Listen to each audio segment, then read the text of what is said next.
We're connecting to the cloud server. And Oleg's already said that he likes our Facebook stream. So there we go. We've got a vote of support from Oleg from Norway. So I'm recording now, and I'm going to start the webinar now. So there's 4 minutes to the start. So Zakur, it's over to you now.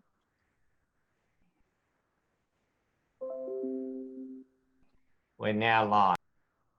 Yeah.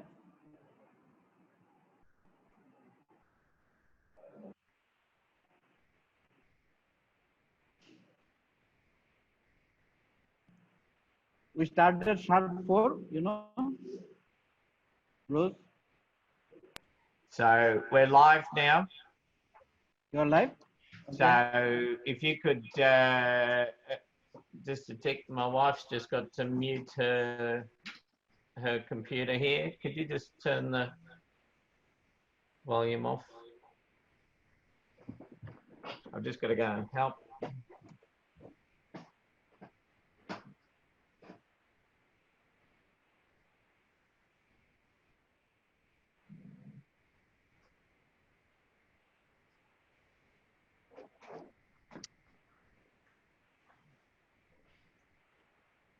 Hello, we've got some chat in the chat room. So Zakur, we've got another 3 minutes. We've got a few people coming in. Amanda Howe. Welcome, Amanda. Yeah. Welcome to Dripthop. Yeah. We're just all assembling at the moment. It's lovely to see people starting to come in. We've got 26 participants. So we'll just wait for those who are registered to be able to come in.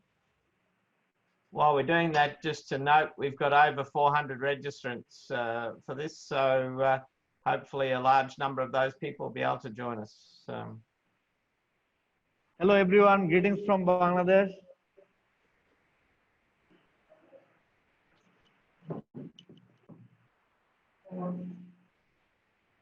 And very shortly we will start.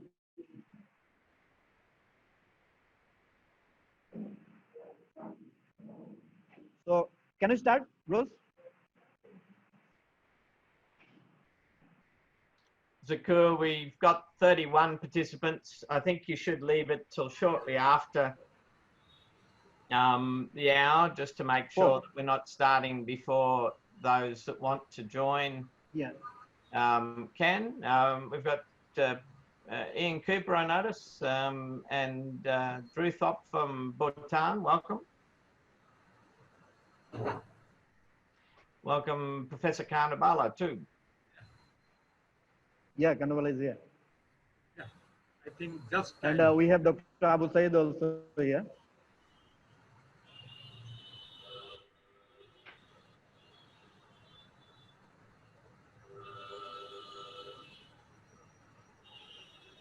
So, Bruce, just tell me when it's right time to start. I think we'll just wait for a few more participants to join us, Zakur. So we've got quite a few coming in at the moment. We've got quite a lot registered, so we'll maybe if we just give them a minute or two to just join us, and then we can go from there. Hello, Sadia.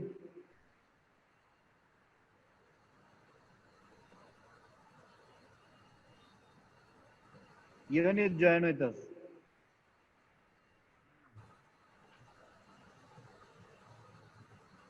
Hello, Sadia.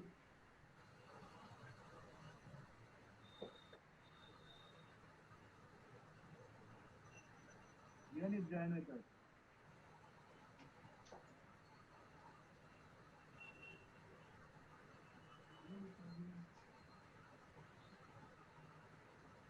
Ian Cooper's just noticed that the chat is set to go to the panelists only. We can certainly, you can choose the option set to panelists and attendees. So So please feel free to do that. Just notice that the chat is set to go to the panelists only. We can certainly, you can choose the option set to panelists and attend. Bruce, it's Roger here. I'm hearing an echo. Yeah, sorry, that was Facebook. My apologies. I had Facebook on that screen and me on this screen. So just so everyone knows, there's a live feed on Facebook.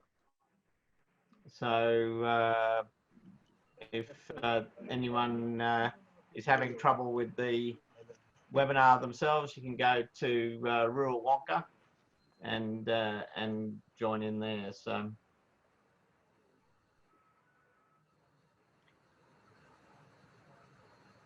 Bruce? Okay, we've got about 46 participants, so I think we should start going. So I'll hand over whenever you're ready. If everyone else could mute their microphones, that would be great. Over to you, please mute your microphone. And greetings from Bangladesh on behalf of 17th Wonca World Rural Health Conference. It's now on stage, all set for you. So I hand over to today's master of the ceremony, Moinuddin Hokkusha. Please go ahead, Moinuddin. Greeting from Bangladesh on behalf of 17 Wonca World Rural Health Conference 2020 Dhaka, Bangladesh. I would like to welcome you all from home and abroad. I would like to invite our keynote speaker, Professor Roger Stretcher, founding chair, Wonca Working Party on Rural Health, topic on training for rural practice 25 years onwards and upwards. Before our keynote speech, let's have a glimpse of on beautiful Bangladesh on the screen. We enjoy it. Thank you all.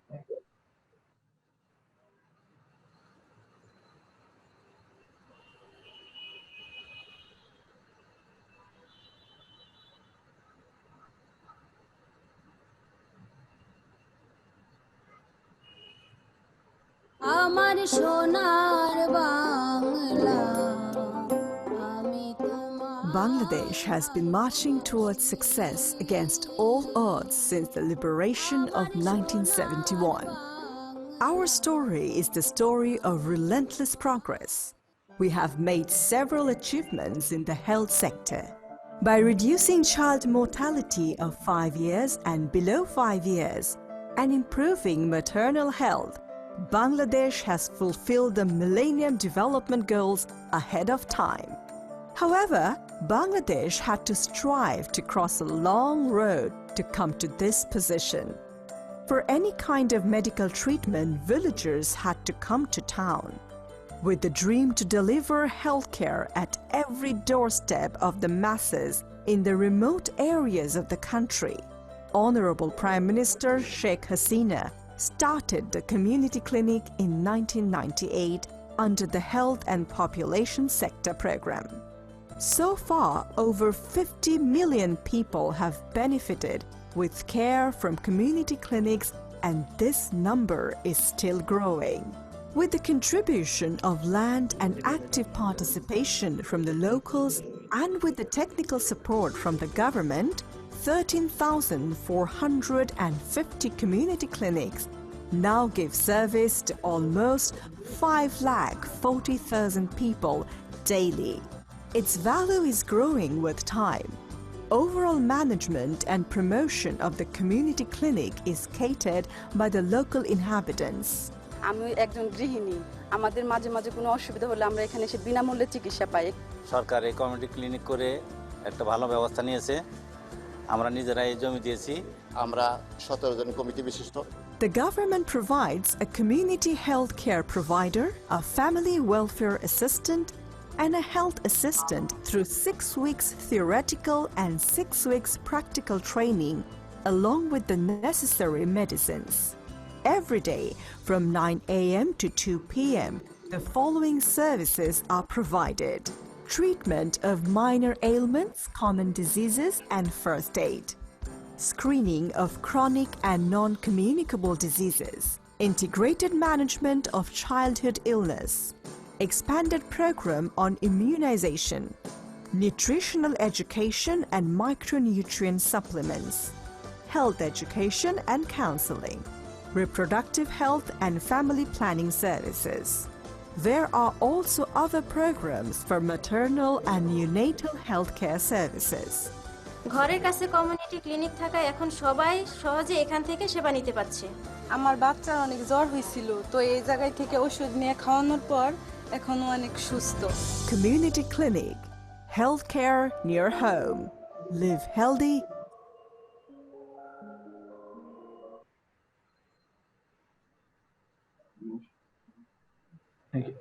Thank you all. I would like to invite our keynote speaker, Professor Roger Stretcher, founding chair, Wonca, Working Party on Rural Health, topics on training for rural practice 25 years onwards and upwards. Please, Roger, go ahead, please. Well, thank you very much, Zakira, and thank you for that introduction. I'm just going to share my screen so you can see my slides.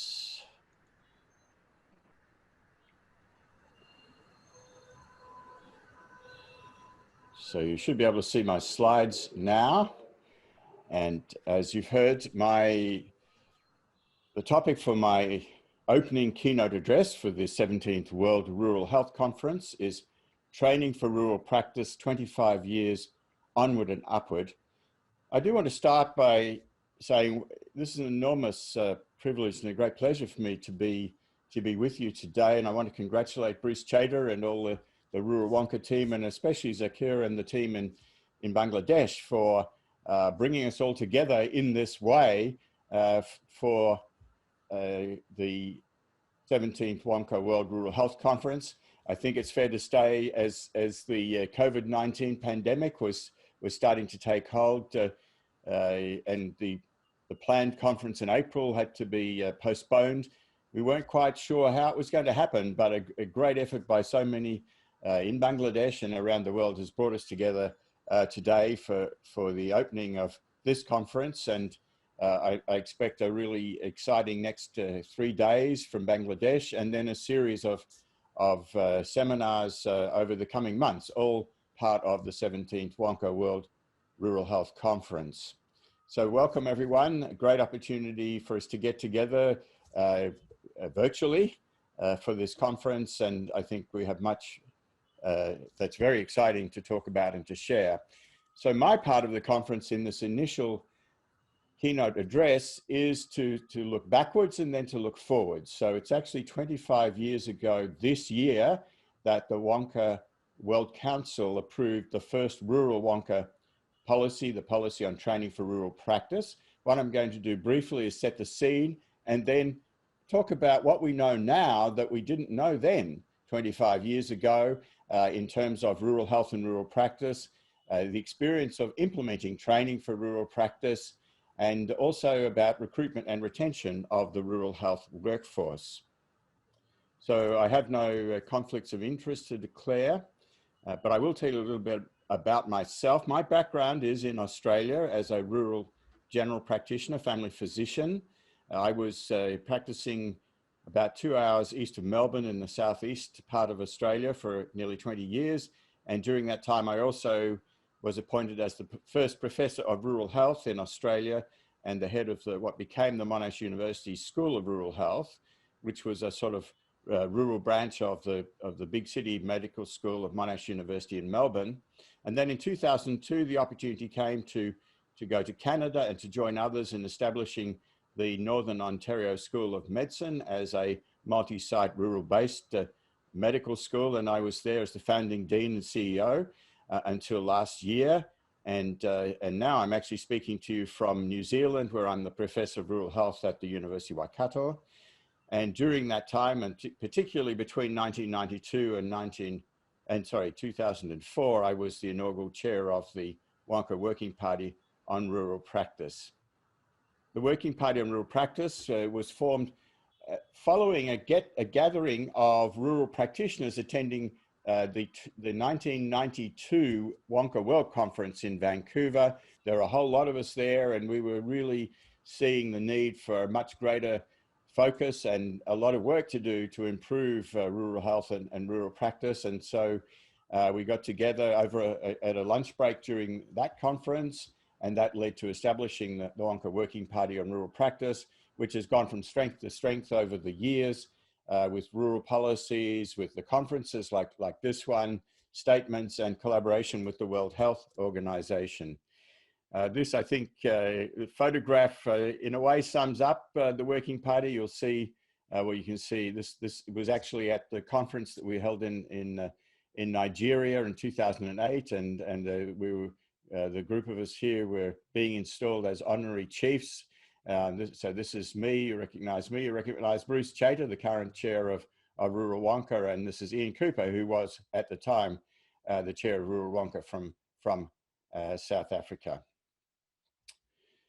So this is what I'm talking about, the Wonca policy on training for rural practice, and you can see that it's been reprinted and redesigned 3 times, but it was 1995 when the policy was formally approved, and so it's 25 years on that we're looking at what we know and where we're going really with training for rural practice around the world.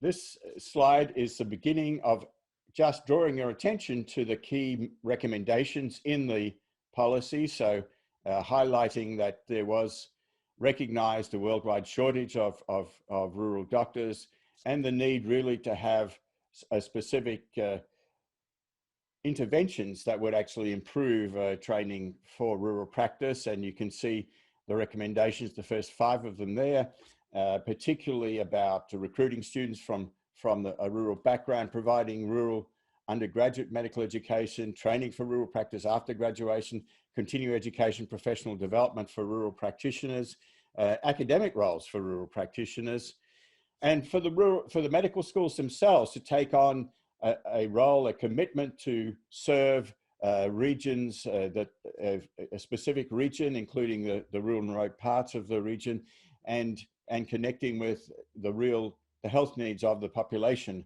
of that region. So that's the notion of social accountability.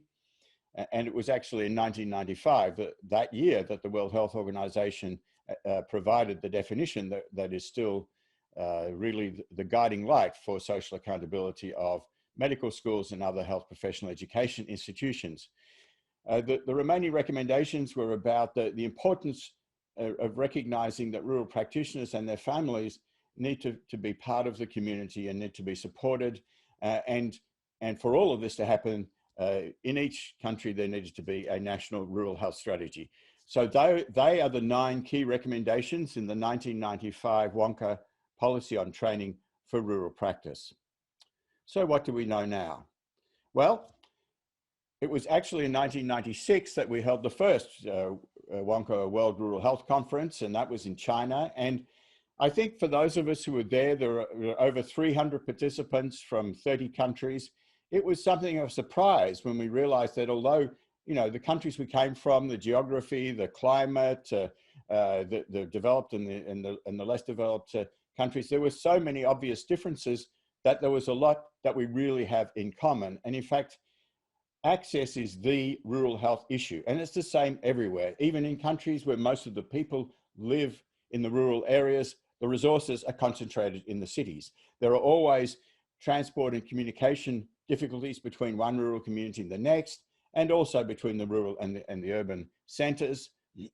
And there have never been, and there still are not sufficient providers of healthcare, the rural workforce everywhere around the world.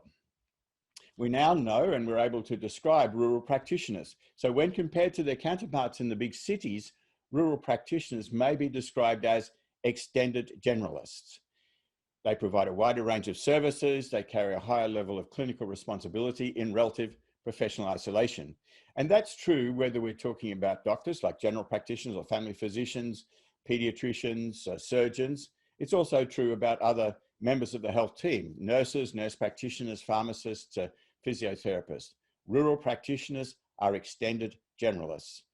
And also, rural practitioners frequently live in the community that they serve, and so they have the opportunity to influence the health of the whole community at a community level. And actually, the best example that I know of this is the doctor in a small inland town in South Australia that was so effective in presenting the message of the connection between red meat and cholesterol and heart disease that the butcher shop started selling fish. We also know now from extensive research what are the key parameters of high quality healthcare, rural healthcare. And the first and really important point is that the health services that are most successful, most effective in addressing the health needs of people in rural and remote communities are those health service delivery models that are designed in the rural communities, by the rural communities, for the rural communities. Taking models from the big cities and somehow trying to modify them and transform them and make them fit into the rural setting just doesn't work. People living in rural communities prefer to be looked after close to home. And during my time as a rural practitioner in Australia, I twice had people choose to go blind rather than travel 2 hours to the nearest eye specialist. And speaking of specialists, we now know that specialists are really important to high quality rural health care, and their role is a supportive role, recognizing that the doctors, the nurses, the other members of the health team in the rural communities, they are the frontline providers of all healthcare. And so the role of the specialist is the true consultant role, providing support, collaboration, assisting the local providers of care to provide so that the people in the rural communities really have high quality healthcare close to home. We now know that those key parameters that were outlined in the policy on training for rural practice, which was aspirational. In 1995, there was some research, but quite limited research and lots of good ideas. Now we know that the 3 factors most strongly associated with going into rural practice after education and training are, first of all, a rural background, that's having grown up in a rural setting. The second factor is positive, and I emphasize the word positive, clinical and educational experiences in the rural setting as part of undergraduate medical education. And the third factor is targeted training for rural practice after graduation. And they are there's now abundant evidence right around the world that these 3 factors come together, contribute to successful recruitment into rural practice. So we're going to change gears now and talk about Northern Ontario. This map that you can see is the province of Ontario in Canada. These are the Great Lakes. Excuse me. And these are the Great Lakes, and this is Hudson Bay and James Bay. And this vast area, which is largely black, is Northern Ontario, north of the Great Lakes. And this is a population distribution map. So the black just shows that mostly is sparsely populated. It's almost over 800,000 square kilometers and almost 800,000 population. There are 5 population centers with 50,000 or more, and all the rest are 10,000 or less. So vast geography with a harsh climate and long distances between small communities, a resource-based economy that's based on mining, forestry, and tourism. And the health status of the people is worse than the general population in Ontario and in Canada. So that's the context in which the Northern Ontario School of Medicine was established, opened officially in 2005, accepting the first students in that year. The school serves as the Faculty of Medicine of 2 universities, Lakehead University in Thunder Bay, Laurentian University in Sudbury. They are 1,000 kilometers apart. And the school was established from the beginning with a social accountability mandate. That's a commitment to improve the health of the people and the communities of Northern Ontario. There's also a commitment to innovation. Distributed, community-engaged learning is the distinctive model of medical education and health research that we developed in Northern Ontario. Distributed means there are actually over 90 sites where the medical students and the trainees and the learners in other health disciplines may undertake part of their clinical learning. Those sites are connected electronically both in real time and asynchronously. And we have an extensive digital library service, which means if you have the access, if you have the internet, you have access to educational resources and information, pretty much the same as if you're in the big city, like in a teaching hospital environment. But the centerpiece of distributed community engaged learning is community engagement. That's the interdependent partnerships between the communities and the School of Medicine. And so the communities and the school work together and co-created the curriculum that we deliver in Northern Ontario. So here's the map again of Northern Ontario. It gives you a visual of the over 90 sites, and also with the color coding, a sense of the different parts of the curriculum for the school, for the undergraduate medical students.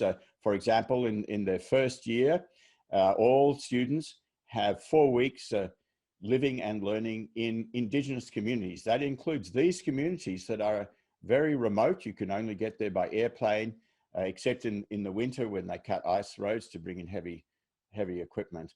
And our students in Northern Ontario School of Medicine, NOSM students, have 4 weeks living and learning in these communities. And this is not a clinical experience, this is a community experience. And the students are there to learn from the community about the history, the tradition, the culture, the social and the health issues. So that's in first year. The students have 2 times 4-week experiences, clinical experiences in remote and rural communities in second year. And these are small communities, and they're there to learn with and from the health team, the doctors and the other members of the health team. And then in third year, the students leave the 2 larger centres of Thunder Bay, which is here, and Sudbury, which is there, and they go to one of 15 communities in Northern Ontario, and they live in that community for the entire academic year. And they're based in general practice, family practice, and essentially they see patients. So you can say that the curriculum walks through the door, like the first patient might be a child, that's pediatrics. The next patient might be pregnant, that's obstetrics. The next patient might have the surgical problem. This is the principal clinical year for the students. They're learning their core clinical medicine from the community family practice perspective. This is a so-called longitudinal integrated clerkship.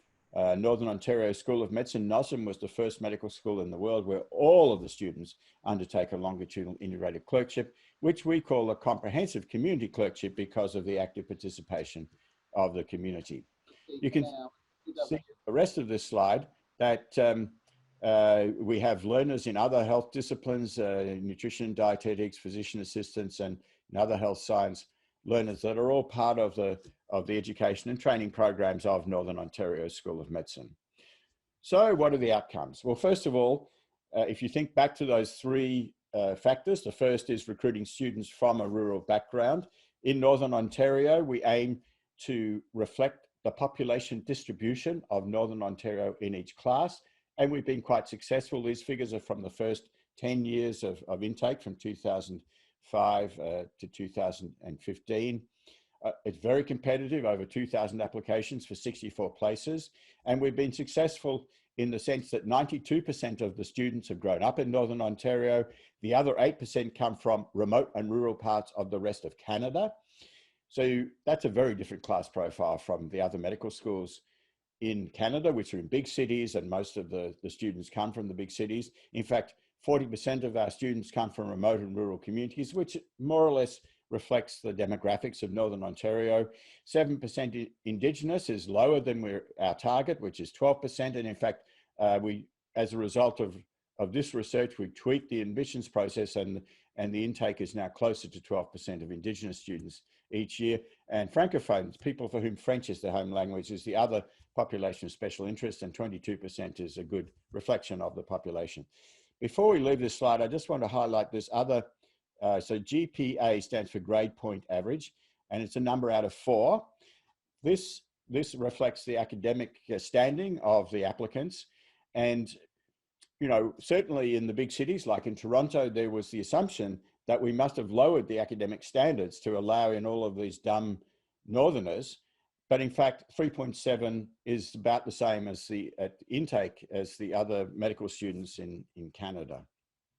So that's the admissions process. Let's now share some of what we know from the students' experience. Clearly, the emphasis on rural medicine and generalism, and we've done research which really is focused on our students and our graduates' experience of generalism in rural practice. But I think this last one, which I've highlighted, really sums it up. You don't know it until you live it. I think that is the central theme and the real basis of the success of Northern Ontario School of Medicine. So here's a quick snapshot of the success.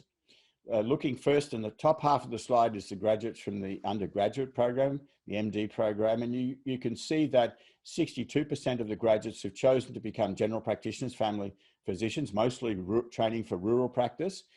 That's almost double the national average for Canada going into family practice. 33% have chosen other general specialties like general medicine, general surgery, pediatrics, and that leaves 5% who've chosen subspecialties like dermatology, radiation, oncology, neurology. Now that 5% is important to us in Northern Ontario for two reasons. The first is that we need those subspecialists. They have to go elsewhere for their training at the postgraduate level, but they are coming back, and so serving Northern Ontario. But the other is that it shows that even though we have a very different curriculum model and learning environment from the other medical schools, our graduates are very competitive. If they choose to train in a subspecialty, they're generally successful in matching to training in that subspecialty. So that's looking at what happens to the graduates of the undergraduate program in Northern Ontario. In Canada, the medical schools, only medical schools run postgraduate education, vocational training. And so we can look at the graduates, they're called residents, the trainees are called residents in North America, and that almost 70% of the NOSM graduates of the residency training programs are in Northern Ontario. And if you look at those who did their undergraduate and their postgraduate in Northern Ontario, 94% are practicing in Northern Ontario, including in the smaller remote rural communities. So now it's 15 years since the official opening of Northern Ontario School of Medicine, and NOSM's really made a difference in Northern Ontario. It's not just about more doctors, but actually the whole health team that are responsive to the social, cultural, linguistic, geographic diversity of Northern Ontario. And there are other benefits in terms of research and academic developments and economic development as well. Okay, we're now going to shift gears. So we've looked in broad what we know about rural health and rural practice from research in the last 25 years. We've looked at the specific example of implementing the recommendations from the policy on training for rural practice in Northern Ontario. And now we're going to sort of step back and look at the bigger picture of the recruitment and retention of rural practitioners. And starting in 2008, 2009, the World Health Organization convened an expert panel. John Wynne Jones and Ian Cooper and I are amongst the members of this expert panel that developed this document, launched actually by Ian Cooper in South Africa, global policy recommendations increasing access to health workers in remote and rural areas through improved retention. This was a really groundbreaking document at the time, and a group, the World Health Organization has recently reconvened a group to review additional evidence accumulated in the last 10 years and to update these global policy recommendations. This slide actually is, as you can see, is a figure from that document, and it recognizes that there are many factors that contribute to the choice, the decision to practice in a rural community, and they are many of them to do with personal and professional issues, family issues, and the broader environment. And it's important to recognize all of those and address all of those issues. The actual World Health Organization policy document has recommendations under 4 headings, and they're the first 4 dot points on this slide of recruitment and retention strategies. 10 years ago and now, still the strongest evidence is around education and training, and really very strong evidence of the benefits of education and training for rural practice, consistent with the Wonca policy on training for rural practice from 1995. Other recommendations are about regulations and one sort or another, financial and other sort of recognition and reward, and then of course the personal and professional aspects. I would say in the last 10 years, it's become clear that there are these two other key categories of interventions that are important. One is that the health service, the health delivery model itself is actually sustainable and supportive of the rural practitioners. And the other is the really essential contribution that the community makes. That's active community participation or community engagement. So I'm now going to share a framework that was developed through a partnership around the Arctic Circle, as you can see, over 7 years with 5 countries, and focusing on recruitment and retention of health and other public sector workers in remote rural communities in the far north of these northern countries in Europe and around the Arctic Circle. And we developed through the Recruit and Retain, Making It Work projects, the Remote Rural Workforce Stability Framework. Now, this framework has 3 key tasks: plan, recruit, and retain. The first task is plan. And it begins with actually identifying what the health needs are of the population that's to be served as the basis then for designing the health service delivery model. And only when you have that information can you identify, well, what are the knowledge and the skills, the capabilities of the health workforce that you're looking to recruit. And so planning is a critical first task in the process of planning, recruiting, and retaining the rural health workforce. So recruiting. One of the really important insights that we gained through this project, and there were case studies in each of the 5 participating countries, was the importance of information sharing. This isn't just about the job for the potential recruit. It's about the whole community. It's about living and being part of the community. It's about the family. Rural practitioners generally relocating to a rural setting. There's a family, and the family has to feel at home and want to be in the community with the education and the employment and the social and recreational activities. And once again, that's where the community participation, community engagement is really central to successful recruitment. So having recruited, retention, it's so important. And anywhere, not just in rural communities, it's a supportive work environment. It's being part of a cohesive team that makes healthcare providers, workers more generally, feel that they want to be part of this team and stay in this team and make their contribution to the services that they deliver. It's important that they are supported to develop as a team with professional development at the local level, with, of course, these days, online education and training to keep up to date, and funded travel for upskilling and for professional discipline-specific continuing education and professional development.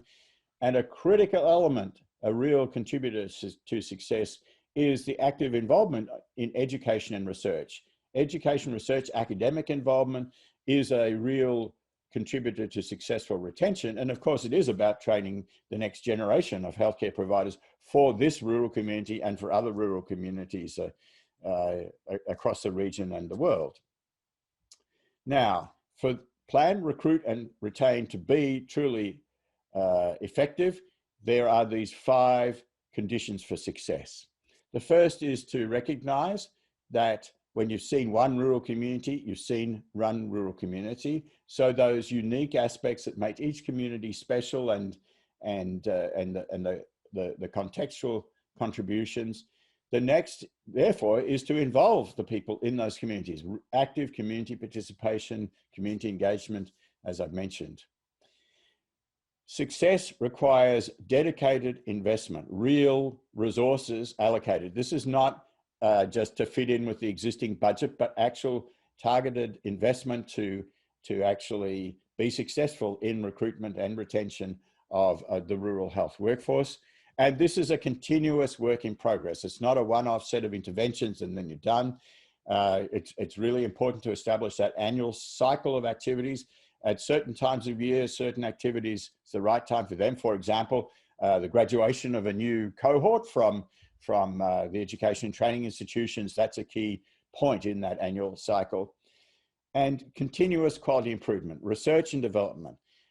This whole system is evidence-based, and it's important to be testing the evidence and undertaking research and measuring and improving all the time, continuous quality improvement. So those are the success factors.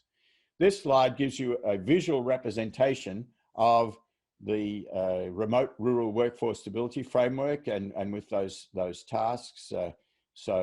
Plan, recruit and retain, each with their 3 components. And then right in the center, the bullseye, are the 5 conditions for success.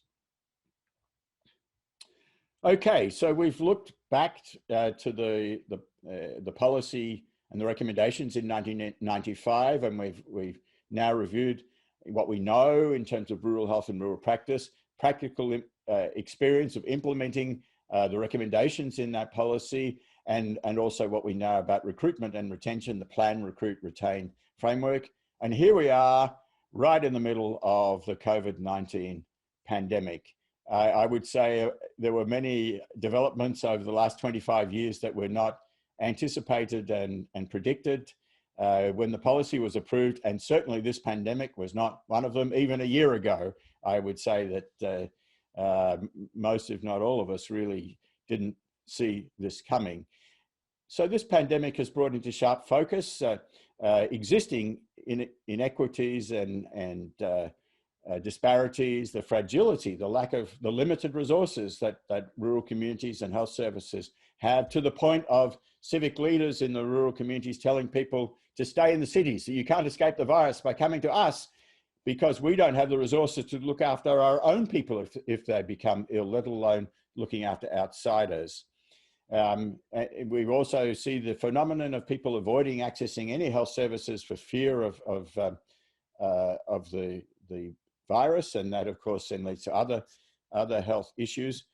I would say some positive messages from the experience are the importance of self-sufficiency and resourcefulness, and really providing the justification for renewed advocacy for investment of resources in health services, in communities, in rural and remote communities, so that for the next crisis, pandemic or whatever it is, those communities and their services are well prepared to deal with the issues at the local level, and so therefore not put extra pressure on the higher level services that are in the big cities.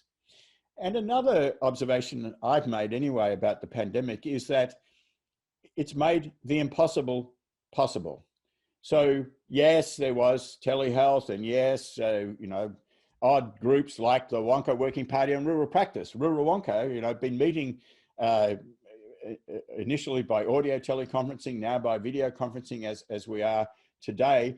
But in the big cities, that was seen as something, well, I suppose it's possible. It wouldn't be, it's kind of bit doubtful, second class. But now telehealth is normal, and in fact accepted as a constructive contributor to healthcare everywhere. So that's an important part of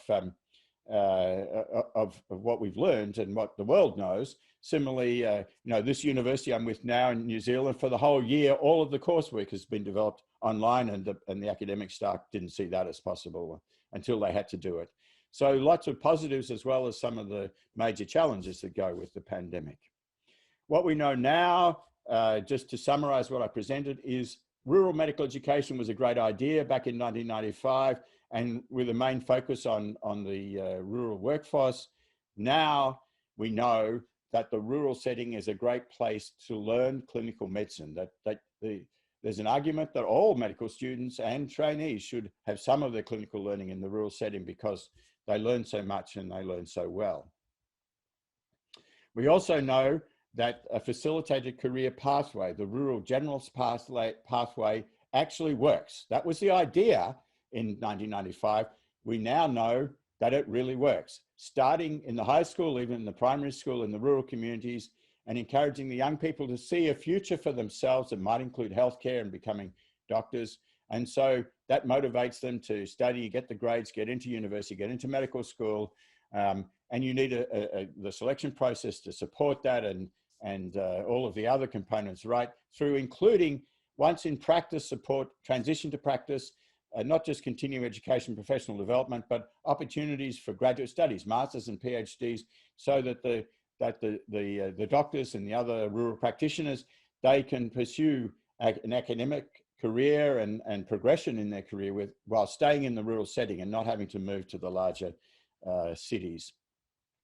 So we also know now that there are some real key commonalities around the world. We found with the Recruit and Retain, Making It Work project, that we in the small remote rural communities in 5 countries with different languages, different cultures, we had more in common with each other than we had with the people in the big cities in our own country. So across international borders.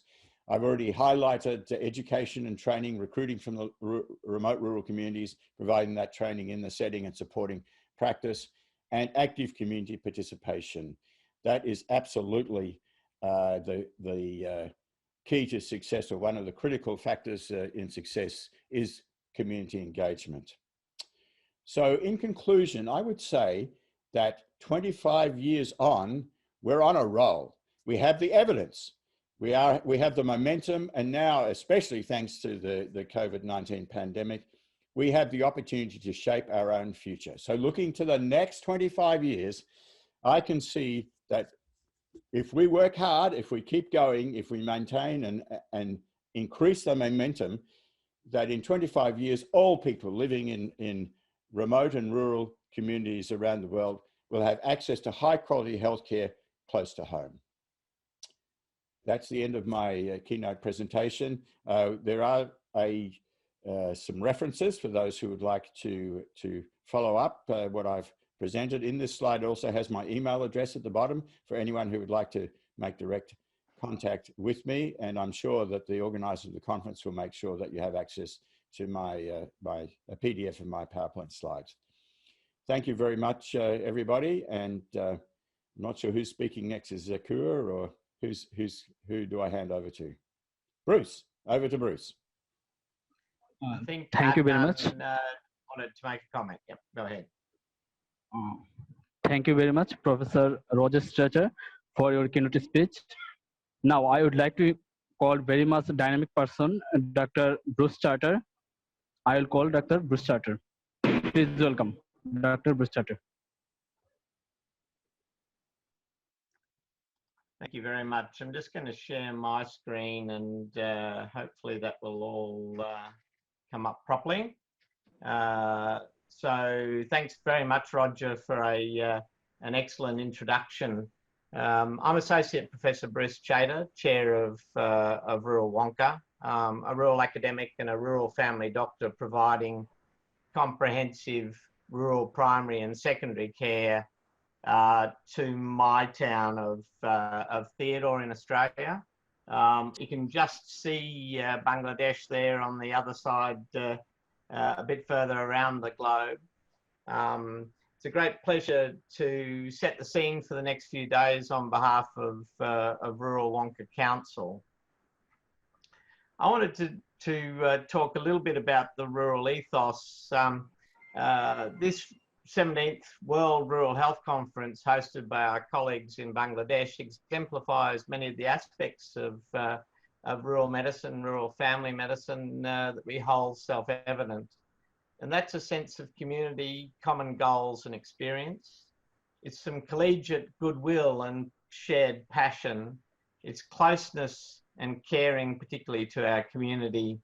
It's persistence, rigor and scholarship. And I think Roger's shown that in large amount in his talk, and youth and the future. So I want to deal with all of these one by one.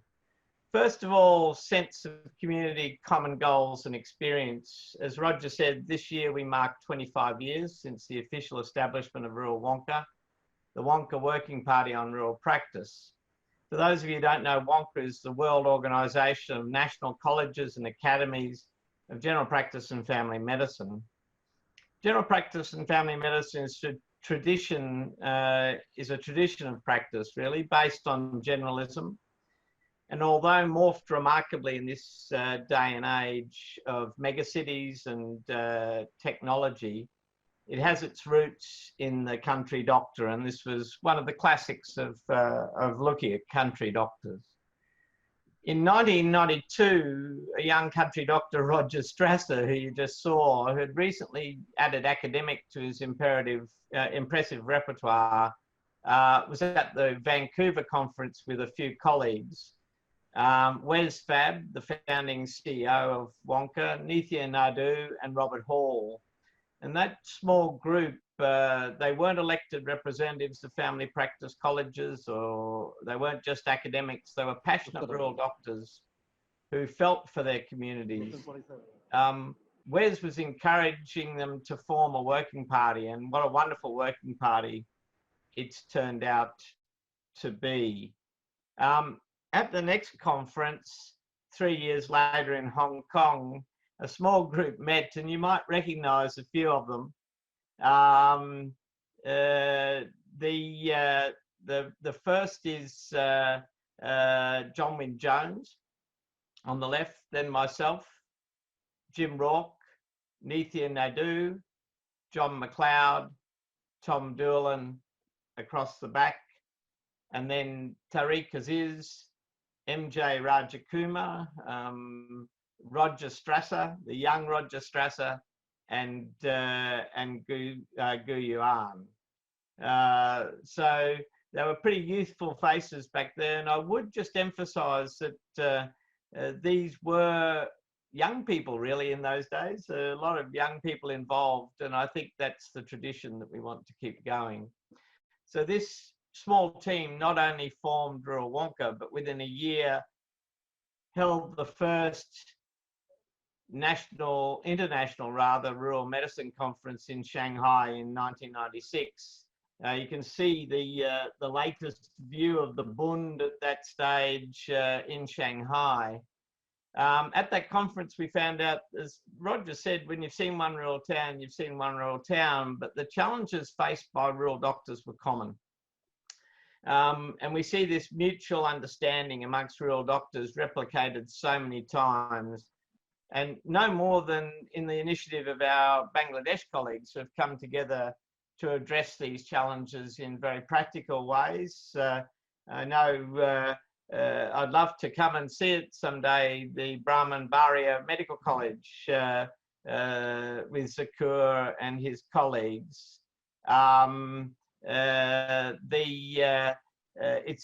They've done an amazing job there, so I'm very sorry that we can't visit at this stage. I'd like to talk also now about collegiate goodwill and passion. Rural Wonca's flourished over the years because of passion. The members of Rural Wonca Council are all working rural doctors, students with a passion for rural, academics, or administrators who have a mission for rural. We are so pleased recently to include our nursing and midwifery colleagues. All these council members are closely linked to their communities and the family practice and rural doctor organisations in their countries, but they also have a passion to advocate for their local rural communities. We've seen this passion replicated in South Asia. The South Asia Conference of South Asia region of Wonca has had a significant presence from Bangladesh, and we've been honoured on Wonca to have Professors Nurul Islam and Kanabalu as prominent examples. A big thanks also to Raman Kumar, who joins us tonight. He's the regional president for South Asia, and we very much appreciate his support. We've also seen this in the passion with the formation of WARSA. Thanks to WARSA for your support for this conference. This conference itself is brought to you by Primary Care and Rural Health Bangladesh. And Zakur and his team of young rural doctors have worked tirelessly to ensure that this event is a success. Closeness and caring, particularly with communities and with the community of rural doctors, is another characteristic of rural doctors. Rural doctors have been challenged by COVID, and many of our doctors have been victims of it. And this is a very sad collage of some of the people who've been involved in India. But despite this terrible toll, it's wonderful to see, especially the enthusiasm on the right of our young doctors to care for and support their colleagues and communities. As rural doctors, we're close to our communities. We're also close as a family of rural doctors. Persistence, rigour and scholarship, I think Roger's shown in spades, and I thank him from the depth of my heart as the first chair of Rural Wonca. We've addressed this, as I said, and Roger said, in a number of ways over the last 25 years. As Roger mentioned, we've had the establishment of a real body of academic knowledge, and that's been very much a work in progress, but I think it has stood the test of time and proven to be evidence-based. It was our South Asia colleagues from Pakistan, particularly Tariq Aziz, who you saw in that very young photo, who challenged us some years ago to address the needs of lower and middle income countries. We took our common experience distilled in our policies, and those policies being training for rural general practice and rural health, and recently explored the literature in lower and middle income countries, looking at how these measures are and can be implemented. In doing so, we've developed a close relationship with WHO and developed, with their support, a checklist for rural pathways that's already been used in evaluating the future of rural health in Kyrgyzstan. So this very much is complementing the WHO policies, the work that Roger's done, and a raft of other stuff that is being developed around the world. The other tangible commitment that we have made to this is ensuring that we support conferences in low and middle income countries. It's been a labour of love for our dedicated team, both in council and in Bangladesh, and I'm sure you're in for a treat this weekend. The final thing I'd like to talk about is youth and the future. As I alluded before, Rural Wonca was formed by young people 25 years ago. And we need the young students and young doctors of today to continue that tradition. We need our rural seeds to grow and flourish. We need Mayara and her generation as the future of rural medicine. One of the things that struck me with this conference is that Sakura has a very young team of passionate rural doctors and students. We're very grateful for their enthusiasm and the commitment of Zakir and his colleagues in primary care and rural health Bangladesh to take up the challenge. At first, it was going to be face-to-face to now virtual of a World Rural Health Conference. So for today, I look forward to seeing on show these qualities of a sense of community, common goals and experience, collegiate goodwill and passion, closeness and caring, persistence, rigour and scholarship, and as I said, the youth and the future. The conference is not the same. We cannot see and enjoy the sights and sounds of rural Bangladesh in the same way that we would have with a face-to-face conference. But in fact, this virtual conference has allowed us to democratise the conference, allowing young and old, richer and poorer from all around the world to join us.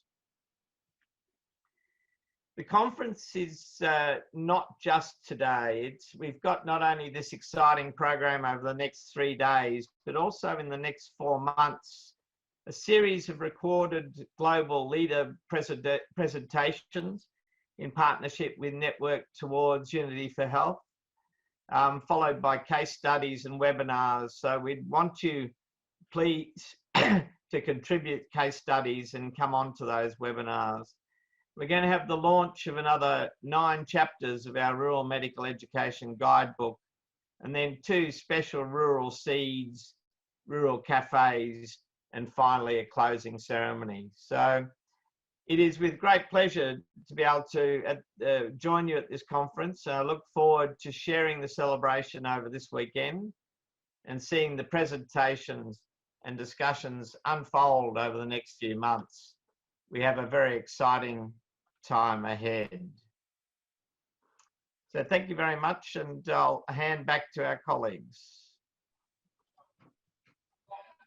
Thank you very much, Dr. Bruce Charter, for your nice words. Brown Bay Medical College had been established by the year 2013. It was a dream project by a nobleman. He is none other than Dr. Abu Said, sir. I would like to welcome him and requesting to tell about his journey with primary care and rural health Bangladesh.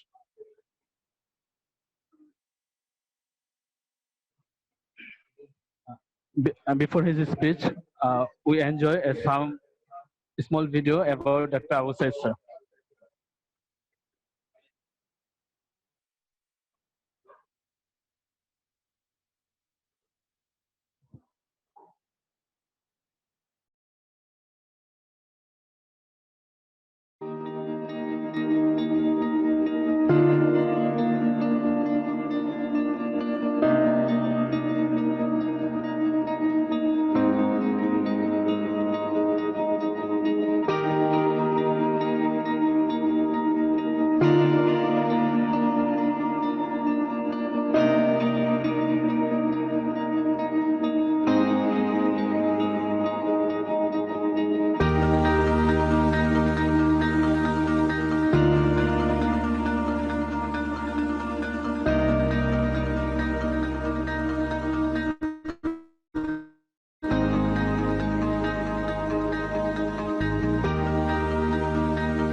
Good evening.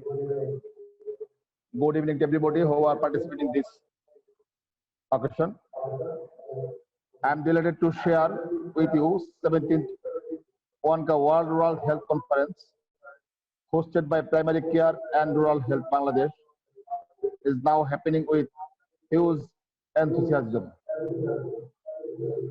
This is the first time in the history of Wonca Rural that it joins forces with Bangladesh to co-organize its conference as an emphasis of the growing scope and expertise in Bangladesh. The theme of the conference is achieving rural universal health coverage through community approach. There are many suffering and deprivation of basic health care of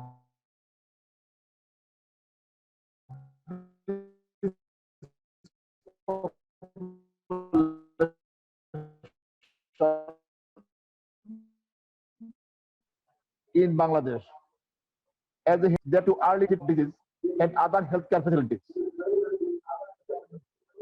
There are many barriers to healthcare access in rural areas, such as distance and transportation, poor stigma, privacy issues, and so on.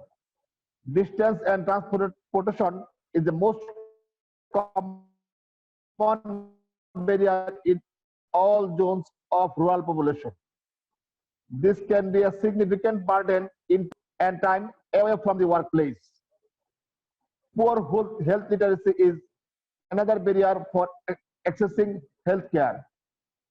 Health literacy impacts a patient's ability to understand health information and instructions from their healthcare providers. Social stigma and privacy issues are more likely to act as barriers to healthcare access. Rural residents have little concerns about seeking care for mental health.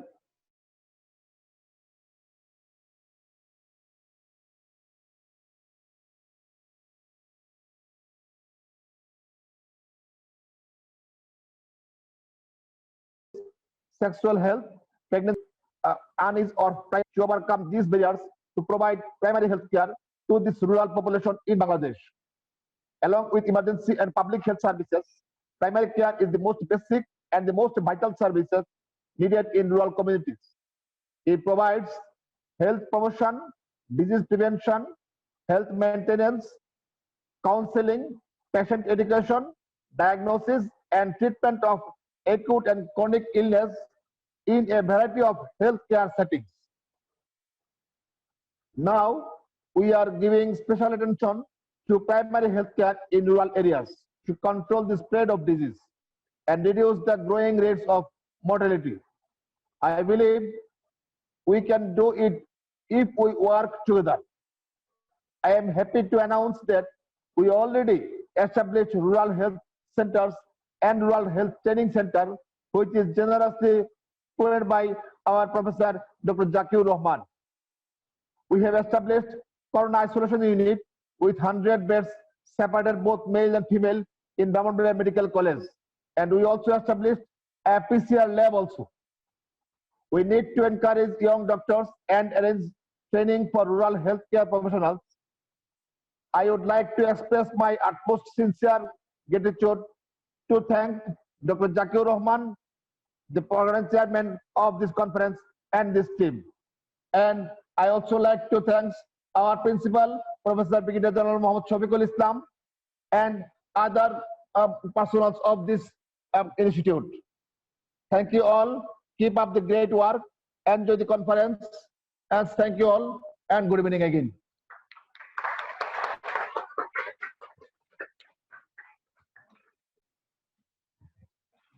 Thank you very much, Dr. Abu Sayyid sir, for sharing your speech with us. Now we enjoy the journey of primary care and rural health Bangladesh by a small video.